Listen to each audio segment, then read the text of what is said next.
Hello and welcome to today's video. Today we're going to talk about child maintenance. In particular, we're going to answer the question, what about school uniforms? What about extras? So we're going to talk about that today. But before we go any further, if you're new to the channel, could I ask that you like this video and subscribe, because then straight into your YouTube inbox, you should see future videos, and obviously that may be of benefit to you. And obviously the more people that subscribe, the more exposure this YouTube channel gets to more people who might be in need of the help and advice that I offer. Okay, so please like and subscribe. So let's look forward to, if you remember when you first opened a CMS case, you got sent a booklet, a bit like that, okay? It's called How We Work Out Child Maintenance. And you probably got this book as well, called about the Child Maintenance Service. These books are very relevant because they kind of answer the question about child maintenance. And if I take directly from the book, if I open up to page 2 of the book, it quite simply says, the Child Maintenance Service is the government statutory child maintenance service. We work out, collect and pay out child maintenance payments on behalf of some separated parents in England, Wales and Scotland. Okay, our role is to make sure that parents who live apart from their children contribute towards their children's upkeep by paying child maintenance. So that's the whole point of the CMS, okay? And then they go on to define what child maintenance is.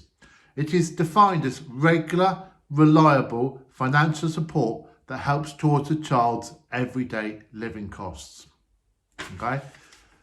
Then if you read further into the booklet, it explains how child maintenance is calculated.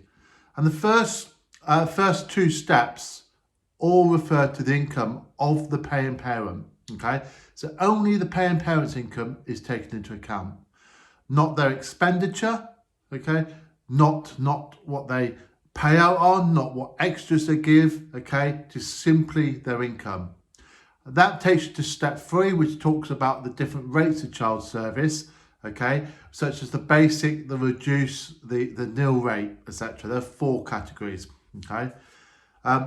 Then section 4 is the quite important bit for paying parents, okay.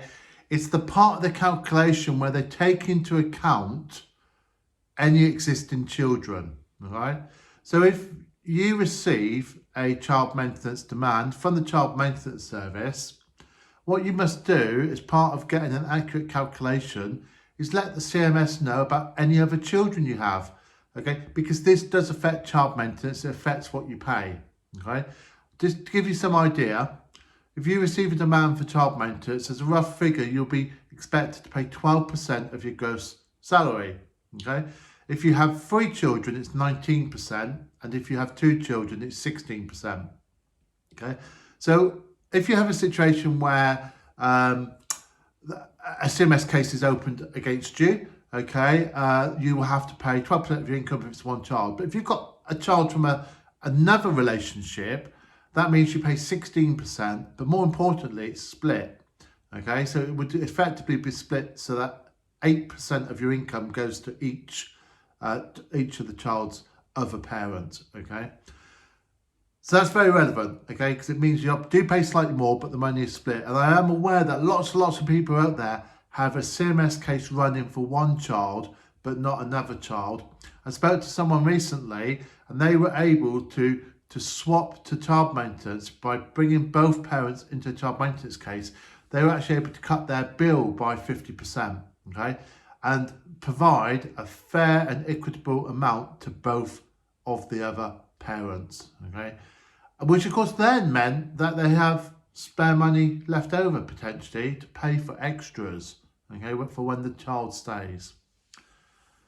So step 5 of the process is where they convert the figures into a weekly amount, okay? And step 6 is where they take into account shared care. So if you're not already aware, if you have it, once your calculation is done, they can discount the nights. If you're a paying parent, they will discount the amount you pay by 1/7 for every night that a child stays with you per week. but it has to be averaged over the course of the year. So and that average is a forward-looking average. It's not a retrospective average, it's a forward average. So if it's likely that your child will stay with you for one night per year, you will get a 1/7 reduction. Obviously, if you're a receiving parent, it means you will receive 1/7 less. Okay. If it's 2 nights per week on average over the course of the next 12 months, it is 2/7, and then obviously if it's 3 nights, it's 3/7. So that is quite a sizable amount, because that's about 714. It's about a third off, actually. It's roughly 14% per night. Okay, so that's very relevant.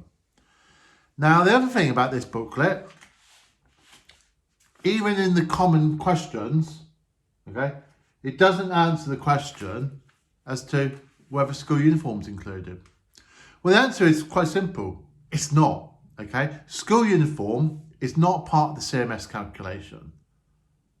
CMS don't break it down like that. They just take the parent's income. They don't break down the expenditure. They don't take into account the receiving parent's bills.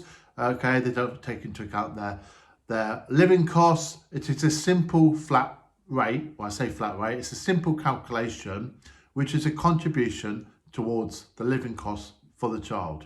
Okay, so in a nutshell, okay, the common question is there a list of things that CMS covers? No, there isn't. There is no list, okay? The formula is based on the salary, it's based on shared care, it's based on whether there are other children. It is not based on the bills, okay?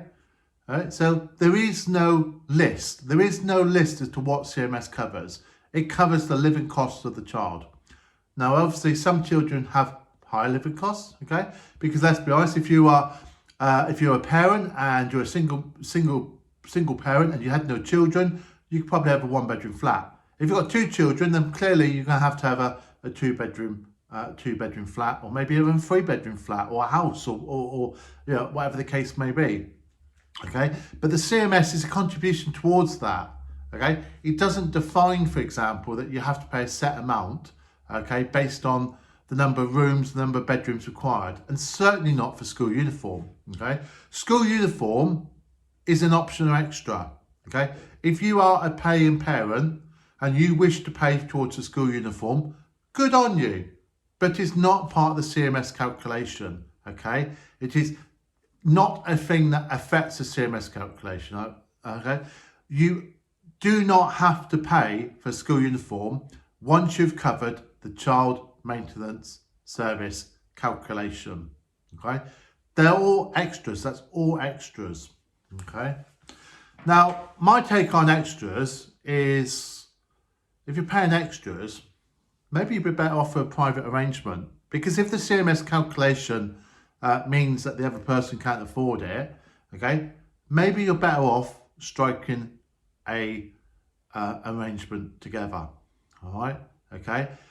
If you don't think that's a good idea and you insist upon extras, I would caution any parent about simply paying extras, okay? And by extras, I mean packed lunches for school. That's been mentioned before. I mean school uniform. That's extras. You know, if you think it should be, it's an extra, okay?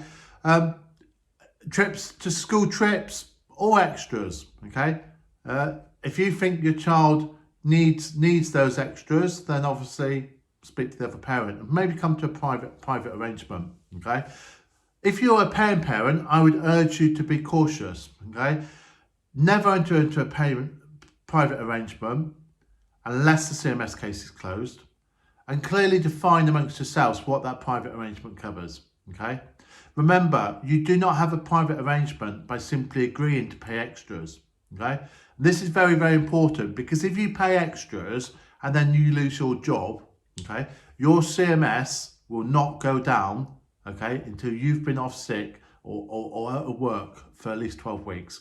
Okay, loads of people have gone back to work after being off for 6 weeks, have got themselves a new job and found that the calculation has been subsequently changed and they've had to pay child maintenance for that time period when they've been off work, okay, because it was considered a temporary thing. Okay, so if you're going to pay extras, I would caution you to make sure you have in the bank 12, 13 weeks of money to cover your living expenses and any CMS that's due in that period. Okay. The other thing I hear is a question mark often made by paying parents as to what is being spent on. Well, it goes both ways, people. Okay. CMS in these booklets do not define what the money is to be spent on. Okay. So you may get upset. You may consider, for example, that the money is being spent on nails or fancy trips or whatever. But ultimately, that's not the thing in question here. Okay. Child maintenance is a contribution towards the costs. Okay.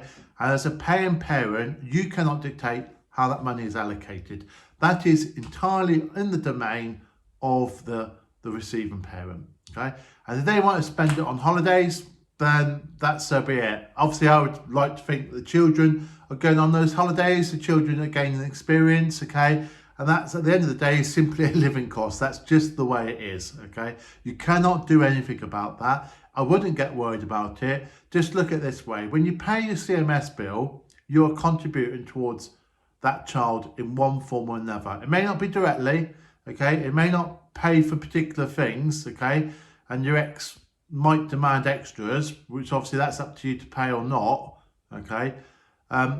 It's just one of those things, and there's nothing you can do about it, okay? CMS do not produce a list, okay? They do not produce a list that says what child maintenance covers, okay? And if you go to the child maintenance and says my ex is an alcoholic, she spends all the money on drink, they won't do anything. If you say she spends all the money on drugs, they won't do anything. Spend all the money on holidays, spend all the money on clothes, whatever you claim to the CMS, okay, the expenditure of the person with the money is entirely up to them, and CMS will not alter that, okay? I've seen it before where people talk about social services involved, I'm paying for my extra drugs. Yeah, you probably are, and that's just the way it is. There's absolutely nothing that will be done about that, okay? You won't find your CMS calculations reduced because it's a simple formula. It doesn't take into account those circumstances. It is based, the first 2 steps of 6 are based on your income, okay? It will take into account children that you have with another person, okay? There's 2 ways it takes into account. Either if they live with someone else and you pay a contribution towards their living expenses to someone else, or if they live with you, okay? If you tell CMS, you get a slight discount on what you pay as well. So you know, make use of that, okay? And that's probably it. All I'd say is, so just to wrap up, okay, is school uniform is not, it's not a case of you have to pay CMS and school uniform costs on top, and school trips, and after school clubs and things like that, okay? Your CMS is a contribution towards the living expenses of a child, okay? That is, when you use CMS, that is your legal obligation, what you have to pay. If you choose to pay extra, that's up to you. Make sure you've got a safety net. If you choose to pay exactly what the CMS tell you to do, again, that's up to you. As long as you're paying what CMS tell you to pay, you are doing the law-abiding CMS thing of making your payments, okay? And as I say, if anyone wants to question what I want to say, you can look through these books, okay? And at nowhere in those books does it say that school uniforms, school trips, packed lunches, after school activities, summer holidays, holiday activities, okay, are things that the paying parent has to pay for as well, okay? They are not. CMS is a contribution towards the living costs of a child. If you can't afford those activities, in the same way that with any family, if you were together, you would make budgeting decisions together, okay? And those decisions might be, we haven't got enough money, we can't pay for that. That's just the way it is, all right, okay? Just one last thing on school uniform. I do sometimes hear of cases where eventually people compromise, the paying parents do go out and buy school uniforms, okay? That's entirely up to you. Obviously, a lot of schools have often have little stores where you can buy second-hand clothing, school uniform quite cheaply, and that's something to consider, okay? But do not feel that if once you're paying your CMS that you actually have to pay extra for school uniform, all right? Okay, school uniform at the basic level is clothing. Clothing is the responsibility of the person who receives the money. They receive money to contribute towards the cost of raising that child. If it doesn't cover, it doesn't cover. That's life, unfortunately. If one part's got lots of money, one part of the family equation's got lots of money, then great, that's good for the child maybe. If they haven't, they haven't. That's just life. There's nothing we can do about that. So we have to move on from that, okay? So I think that's probably it, okay? Yeah, just, do you know what? Don't restrict children, okay? Don't restrict the clothing. Don't be difficult. Don't distress your children. If you're a paying parent, just get the school uniform, and if they stay at the non-resident parent's house, so be it, they stay there. Don't insist they have to get clothing, because actually that's just makes you look really bad, I think. So there you go. Right, so don't forget to like and subscribe. By all means, comment below. I'm sure some of you will. I'm sure some of you would disagree with my position, okay? I'm sure some of you will search the internet and go to different groups and say, is there a list? But the truth is, there isn't a list, because if there was a list, it would be in these books, all right? And there's nothing in those books. CMS is calculated based on income with reductions for various different things, okay? And that's it. Thank you very much. You have a great day. Don't forget to like and subscribe. And remember, I produce these videos most week, normally release them on a Sunday afternoon. So if you subscribe, you should, in the YouTube inbox in future, get future videos. Thank you very much. Have a great week. See you next week. Bye-bye. See ya.